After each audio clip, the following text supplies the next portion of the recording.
Sí, señor presidente. En primer lugar, creo que todos debemos considerar nuestras valoraciones acerca del actual sistema. Me parecería que si el debate se da entre aquellos que quieren mantener el status quo y conservar el actual sistema, bueno, entiendo que estaríamos dando una discusión hacia atrás. Creo que la boleta Sábana mostró dificultades de la propia Sábana, del robo de boletas, de la imposibilidad que todos los partidos compitan de forma igual en el sistema que hemos vivido. También es mucho más propicio para el clientelismo político, para el voto cadena y para estas situaciones que también denigran a la política. Sostener que este sistema es el que tenemos que estar manteniendo y el status quo, creo que no hablaría bien de esta Cámara para debatir y abrirnos a nuevas formas de instrumentar nuevos medios de votación. Y creo que en esto no se puede soslayar las evidencias. El sistema de boleta electrónica fue utilizado en Salta del 2008-2009 con razonable y irrazonable forma de funcionamiento en cuanto al resguardo a los principios que aquí se planteaban. También funcionó aquí en la capital, en la ciudad autónoma de Buenos Aires, razonablemente también desde el punto de vista de todos los aspectos que tenemos que ser cuidadosos en un sistema electoral. Un gobernador en su momento del Frente para la Victoria, un gobierno del PRO, con lo cual nadie podría a priori establecer correlaciones de algún tipo. La verdad es que si nos abocamos al sistema, y yo creo que en esto hemos escuchado responsables del sistema, y también creo que tenemos que estar abiertos a las críticas, pero lo cierto es que el sistema, aún cuando además se exigió su apertura y su verificación, se hizo en 100% y se verificó la exactitud del sistema, reforzándolo y legitimándolo aún más. Y cuando recién nos planteaba una diputada que en provincia de Buenos Aires no se pudieron abrir las urnas, no por una valoración política, como dijo algún diputado en voz baja, porque es impracticable.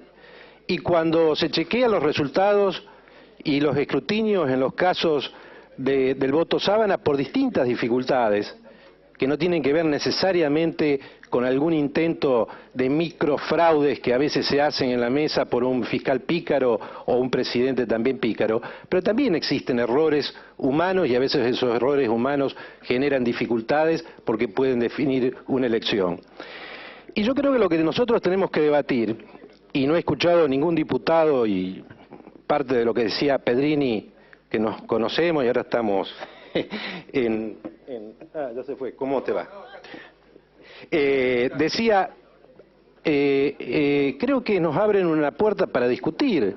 Si este tema tiene que ser discutido, hay que discutirlo tantas veces y tantos días y tantas horas como sea necesario, pero nadie ha escuchado acá que diga que los problemas que puede presentar el presunto sistema son insalvables, son fatalmente insalvables. Entonces este es un punto vital.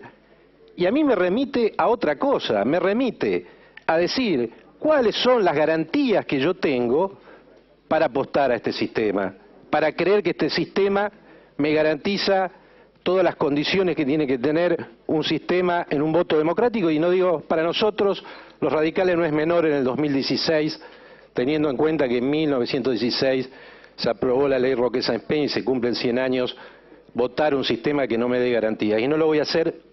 No voy a votar un sistema que me dé garantías. ¿Y cuáles son las garantías? Primero, los principios que establece esta ley, y estos principios son de cumplimiento obligatorio, no son elementos abstractos que después no son considerados en las distintas instancias de control, de evaluación del sistema, e incluso de posibles impugnaciones y rechazo del sistema. Es decir, que en primer lugar, los principios que aquí están establecidos, que ustedes lo conocen, digo, auditabilidad, privacidad, seguridad, equidad, accesibilidad, confiabilidad.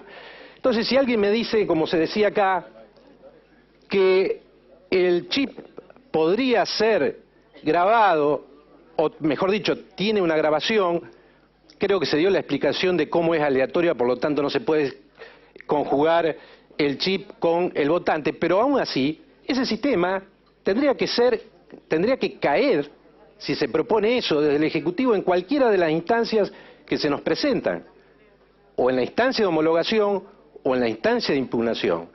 La reglamentación, si no sigue el pie de la letra, tiene que ser cuestionada y también puede ser cuestionada e impugnada y modificada. La licitación, el proceso después de homologación, y he escuchado, diría, prácticamente todos los diputados hablar de la Cámara Nacional Electoral como una institución independiente. Bueno, es ella la que tiene la responsabilidad de garantizarnos a todos los ciudadanos que los principios establecidos en esta ley tienen que ser garantizados: la privacidad, la seguridad, que el voto sea secreto. Bueno, cualquier sistema que viole estos principios cae, no se podría aplicar. Por eso es importante, de nuevo, la ley, la reglamentación, la licitación, la homologación de la Cámara, el proceso de impugnación, que también podría dar lugar a la caída del sistema, que incluso podría dar lugar a apelaciones ante la Corte.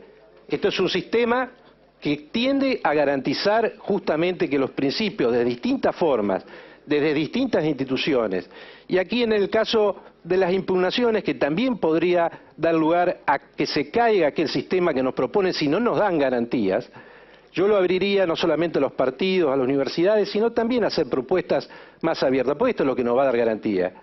Y también la garantía de que estas situaciones no se den, o al menos poder tener cierto control de esta situación, es el proceso de auditoría o el proceso de control que se da antes del escrutinio definitivo, cuando se abren el 10% de las urnas del distrito y no puede haber diferencia de más o menos 5 votos.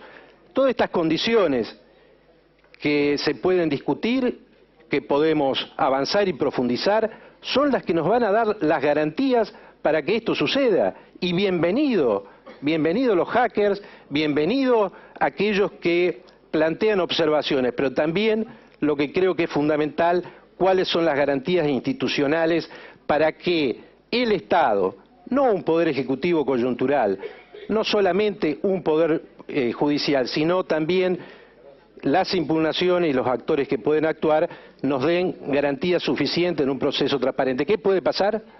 Puede pasar que si todas estas barreras el sistema elegido no responde, no se corresponde y no nos da garantías, bueno, estaremos votando el año que viene con el sistema tradicional. Y esto me parece que es lo que yo pongo en foco y es fundamental. Y también una última cuestión, o dos últimas cuestiones. Por un lado, creo que hay que apostar al desarrollo del hard y del soft, que lo hagan las universidades públicas y que tengan un rol protagónico. Y en segundo término, aquí se habló del financiamiento. ¿Saben? El problema del financiamiento, ante todo, es que no tenemos una agencia de control independiente que tenga capacidades administrativas para generar ese control. Después, lo que se ha dicho acá, me parece que son posturas, bueno, algunas de ellas, lamento decirlo, poco serias, infundadas, verborrágicas, porque si queremos discutir el problema de financiamiento, que no es menor para los partidos políticos, hagámoslo en serio. Y para empezar, necesitamos una agencia independiente. Tal vez la Cámara Electoral Nacional seguirá manteniendo funciones jurisdiccionales, pero en materias administrativas había que separarlo con una agencia independiente. Gracias, señor presidente. Gracias, diputado.